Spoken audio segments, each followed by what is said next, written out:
সুতরাং জুলাই সনদের সাথে নির্বাচনের ক্ষেত্রে শুধু আমাদের 2 মিনিট কথা। নির্বাচন হতে হবে। আমি একটু ভদ্রতার সাথে এবং শ্রদ্ধার সাথে বিনয় আমি জানাচ্ছি যে ভাইরা যেটা বলেছেন সকল দল মিলে আগামী 20 বছর নির্বাচন না হোক, না, এটা আমরা চাই না। আমরা নির্বাচন চাই। মানুষ গত 16 বছরে ভোট দিতে পারে নাই। মানুষ আনন্দ নিয়া শীতের সকালে বাচ্চা কাচ্চাকে কুয়াশার মধ্যে লাইন দিয়ে দাঁড়াই থাকবে, ভোট দিবে। আমরা সেই বাংলাদেশ দেখতে চাই। আমরা নির্বাচন চাই। নির্বাচন হতেই হবে। এই নির্বাচনকে বানচাল করবার জন্য দিল্লি থেকে শুরু করে আওয়ামী লীগ হাজার হাজার কোটি টাকা নতুন করে এখানে বিনিয়োগ করছে। নির্বাচন লাগবে। তবে আমাদের প্রশ্ন হলো সেই নির্বাচনের ম্যান্ডেট হবে কি? এখানেই আমাদের কথা।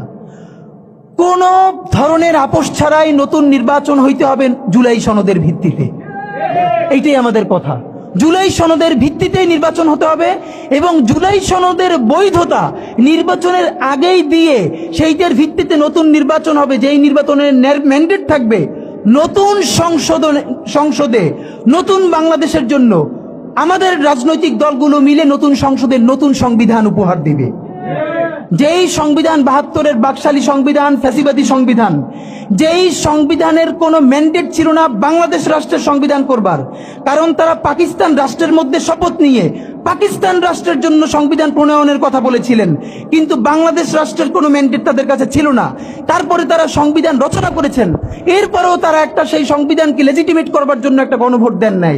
এরপরে যারা 73-এর একটা ভোট চুরির নির্বাচন দিয়েছে, সেই 73-এর নির্বাচনের ভোটের ইশতেহারের মধ্যেও তারা এই সংবিধানকে তারা লেজিটিমেসি দেন নাই, ইশতেহারে রাখেন নাই। সেই সংবিধানকে যুগের পরে যুগ আমরা বয়ে বেড়াবো, সেই দায়বদ্ধতা তো আমাদের নাই। এবং সেই সংবিধান কেমন ফ্যাসিস্ট সংবিধান করা হয়েছে, যেইটার সাংবিধানিক ভিত্তি দিয়েই আপনি একটা কথা বলতে পারবেন। এই যে সবাই বলে আইনের কথা, বলেন তো পারলে একটা কথা, হাসিনা কোনটা বেআইনি কাজ করছে?